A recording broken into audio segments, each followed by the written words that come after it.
સહજાત્મ સ્વરૂપ પરમ ગુરુ. તમારો પ્રશ્ન છે કે બટેટા, કાંદા કે લસણ વગેરે કંદ ખાવાની ના કેમ ફરમાવવામાં આવી છે. માહણોના કરનાર એવા જીન વિતરાગે કંદમૂળ અભક્ષ્ય ગણાવ્યા છે. દયા એ ધર્મનું મૂળ છે અને જ્ઞાન વિના દયા કેવી? અડમુમ નાણમ તયો દયા. પ્રથમ જ્ઞાન અને પછી દયા. વિતરાગ માર્ગમાં પરંપરાએ પણ અમુક વસ્તુઓનો ત્યાગ ગણાય છે અને તે મૂળમાં તો જીનેશ્વરની આજ્ઞા અને બોધને અનુસારે છે અને અનુમોદનીય છે.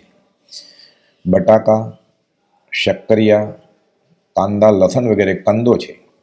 સોયની અણી કે ટાચણીની અણી આ કંદમાં નાખીએ અને જેટલા જીવો તે સોયની અણી પર રહે તે જો દરેક જીવ માત્ર કબૂતર જેવડા થાય તો આ બ્રહ્માંડમાં સમાય નહીં.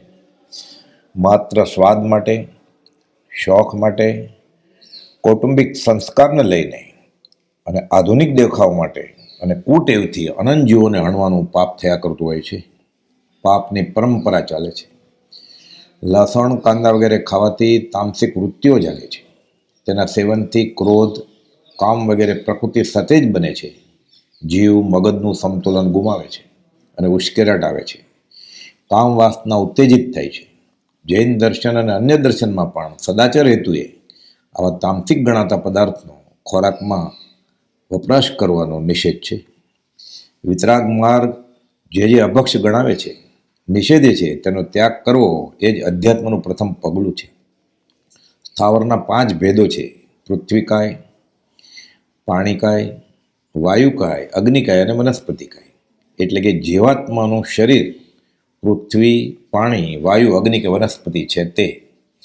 વનસ્પતિકાયના પણ 2 પ્રકાર, સૂક્ષ્મ અને બાદર.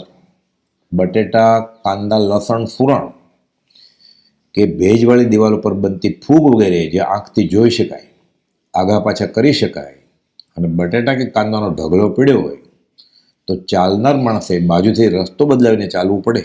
આ બાદરના પ્રકાર કયા. બીજો ભાંગો સૂક્ષ્મ નિગોદ, જે પણ એક પ્રકારના વનસ્પતિકાય જીવોનો સમૂહ જ છે.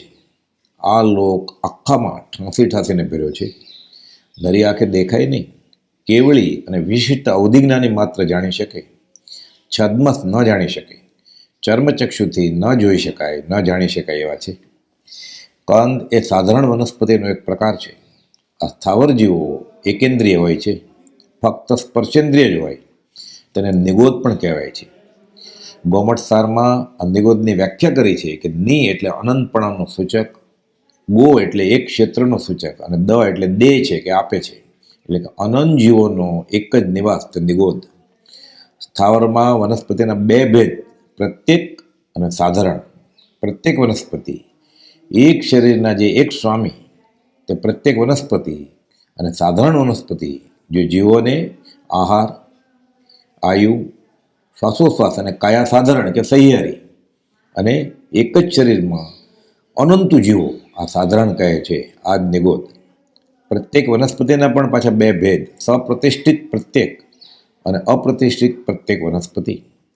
સપ્રતિષ્ઠિત પ્રત્યેકમાં આ પ્રત્યેક વનસ્પતિના આશરે અનેક સાધારણ વનસ્પતિના શરીર હોય તેને સપ્રતિષ્ઠિત પ્રત્યેક કહેવાય છે. એટલે આ વનસ્પતિના આશરે નિગોદ. અપ્રતિષ્ઠિત પ્રત્યેક, જે પ્રત્યેક વનસ્પતિના આશરે કોઈ પણ સાધારણ વનસ્પતિ ન હોય તેને અપ્રતિષ્ઠિત પ્રત્યેક કહે છે. અહીં નિગોદ નથી ચોંટ્યું. નિગોદ કે સાધારણ વનસ્પતિ એ સપ્રતિષ્ઠિત પ્રત્યેક વનસ્પતિમાં હોય છે અને બીજે પણ હોય છે.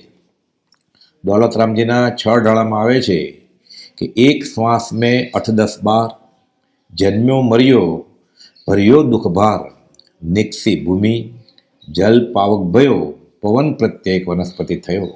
આ ક્યારે ને કેટલી વાર બન્યું?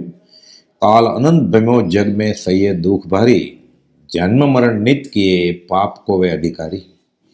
એક શરીરમાં એક આત્મા એ સામાન્ય વ્યવસ્થા છે, પણ એક શરીર અને તેમાં એકી સાથે અનંત આત્મા રહે તેને જૈન પરિભાષામાં નિગોદ કહેવાય છે. સાધારણ નામકર્મના ઉદયથી જીવને નિગોદનું શરીર મળ્યું. કેવળીય જ્ઞાનમાં જાણ્યું, જોયું અને પછી બોધ્યું. નિગોદમાં એક જ શરીરમાં અનંત જીવો એકી સાથે હોય. નરી આંખે દેખાય નહીં, સૂક્ષ્મ દર્શક કે ઇલેક્ટ્રોન માઇક્રોસ્કોપથી પણ આ જોઈ શકાય નહીં એવા સૂક્ષ્મજીવો છે. એકી સાથે એક કોષના શરીરમાં જ તે રહે છે. એક શ્વાસોશ્વાસ લેતા મૂકતામાં જેટલો સમય જાય તેટલા સમયમાં 17.5 વાર અહીં જન્મ મરણ થાય. જન્મ મરણના અનંત દુઃખો સહન કરે, સાથે જ જન્મવું, સાથે જ મરવું, સાથે શ્વાસ લેવા કે મૂકવા, બધું સહિયારું, માત્ર અકામ નિર્જરા થાય. મનુષ્યને 10 પ્રાણ હોય છે, 5 ઇન્દ્રિયો, મન, વચન અને કાયા, 8, 9મું શ્વાસ અને 10મું આયુષ્ય. નિગોદના જીવોને સહિયારી કાયા, શ્વાસ, આયુષ્ય અને એક સહિયારી ઇન્દ્રિય, સ્પર્શેન્દ્રિય, આ રીતે માત્ર 4 પ્રાણ થયા. અહીં જન્મ મરણની હારમાળા ચાલ્યા જ કરે છે. આ કેટલા ભવો ચાલ્યા કરે? એક શ્વાસોશ્વાસ જેટલા સમયમાં 17.5 વાર જન્મે અને મરે, એટલે કે એટલા ભવો કરે. એક મુહૂર્તમાં એટલે કે 2 ઘડીમાં એટલે 48 મિનિટમાં 65,536 અને એક દિવસમાં એટલે 24 કલાકમાં 19,66,080 ભવ થઈ જાય. સૂક્ષ્મ દિગોદ 14 રાજલોકમાં વ્યાપ્ત છે. રૂપી છે, પણ છદ્મસ્થ માટે તો અરૂપી જ છે. બાદર નિગોદ, કંદમૂળ, ફૂગ વગેરે નજરે દેખાય છે. નિગોદના આ જીવો અનંતકાળે ક્વચિત બહાર નીકળી એક ઇન્દ્રિયપણામાં આવે. શાસ્ત્રોમાં સૂક્ષ્મ દિગોદમાં જીવોનું લંબાણપૂર્વક વર્ણન છે. શાસ્ત્રોમાં સૂક્ષ્મ દિગોદના જીવોનું દુઃખનું લંબાણપૂર્વક સ્પષ્ટ વર્ણન કર્યું છે. પરમ કુપોદય વસો ક્ષેત્રે સંવત 1954માં પૂજ્ય પ્રભુશ્રીજીને આજ્ઞા અંગે બોધેલ કે જે કોઈ ભાઈ કે બેન સાધન માંગે તો આટલું આપવું. ઉપદેશ નોંધ 36, તેમાં કંદમૂળનો ત્યાગ સમાવેશ છે. 10 વૈકાલિક સૂત્ર, ઉત્તરાધ્યયન સૂત્ર, સ્થાણાંગ સૂત્ર, ચંદ્ર પ્રજ્ઞપ્તિ, સૂર્ય પ્રજ્ઞપ્તિ સૂત્ર, ત્રિલોકસાર અને પાછળથી રચાયેલ ગીતાસ આચાર્યોના બોધમાં જેવા કે નેમિચંદ્ર સિદ્ધાંત ચક્રવર્તી કૃત ગોમટસાર, આચાર્ય શ્રી કુનકુન મહારાજ કૃત ભાવ પાહુડ, મૂળાચાર, ભગવતી આરાધના, રત્નકરણ શ્રાવકાચાર વગેરેમાં લંબાણપૂર્વક જીવના પ્રકાર અને અનંતકાયનો ઉલ્લેખ મળી આવે છે. પરમ કુપોદેવ સંસાર ભાવનામાં બોધે છે કે જીનેન્દ્રના વચનના અવલંબન રહિત પુરુષને મિથ્યા જ્ઞાનના પ્રભાવથી વિપરીત બુદ્ધિ અનાદિની થઈ રહી છે.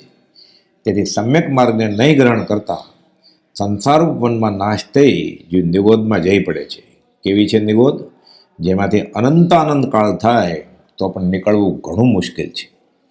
નિગોદના જીવના દુઃખની ઉપલક સમજણ આપવા શાસ્ત્રોમાં દાખલા આપ્યા છે.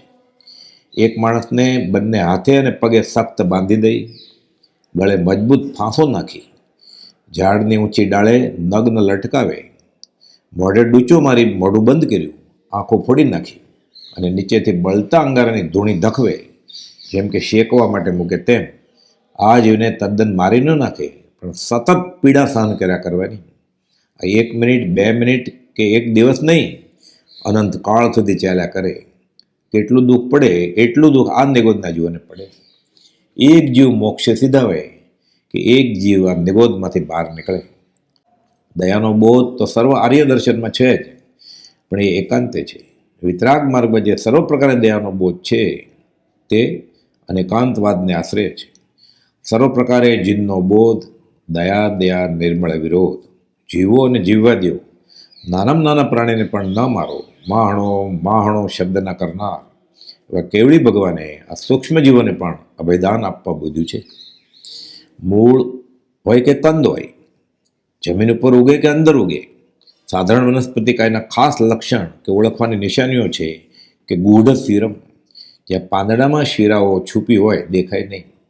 ગૂઢ સંધિ, જે વનસ્પતિમાં સાંધા દેખાય નહીં. ગૂઢ પર્વ, જેમાં ગાંઠ કે નોડ છુપા હોય તે. સમભંગ, જેને તોડતા 2 સરખા ભાગ થાય તે. અહિરંગ, જેમાં રેસા, તાતણા કે ફાઈબર જણાય નહીં તે.